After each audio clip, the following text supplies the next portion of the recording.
Daniel Mlejnek. Vyššie chlapí. Matiáš Polák. Filip Samec. Vojtech Sajdo. Mario Huňa. Martin Tomáš. Martin Hajdu. Tu. Jakub Zalovič. Denis Loza.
Cieľ a systémom štart cieľ Adam Gos, Severný Umran.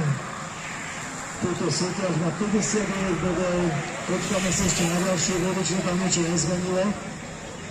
Až s 13 bodmi, na 3. mieste Filip Samec s 12 bodmi, na 4. mieste, zatiaľ ešte neoficiálne, Matiáš Polák 8 bodov, potom sú ešte raz gratulácia Agiu Patrika. Ešte raz opakujem, 5. miesto Jan Podažil, 4. miesto Matiáš Polák, 3. miesto Filip Samec, 2. miesto Viktor Filikáš, 1. miesto. Takže priatelia, prvý deň pretekov slovenského pohára v rámci Trnavy ako dnešné. Ty si vyhral systémom štart a cieľ. Máš počítané, koľko pretekov si ty už vo svojej kariére vyhral? Neviem presne teraz číslo, neviem si spomenúť, ale začalo to v junioroch, tiež na slovenskom pohári, na kritériu, ale minulý rok sa mi podarilo takto v Srbsku na UCI pretekoch zvíťaziť. A teraz veril som si teraz na toto, že môžem to vyhrať a tak sa aj stalo. Tak. A už si niekedy kritérium vyhral systém štart cieľ? Toto nebolo premiéra? Takto sa mi to ešte nestalo, toto je moje prvýkrát, takže som veľmi šťastný za to. A ešte mi prezráť, ktoré cesty v okolí najčastejšie absolvuješ na svojich tréningoch? Ja som z Prievidze, takže v okolí Prievidze, Martin, taktiež ešte do Žiliny a Výhlave, Homolka z Liekov.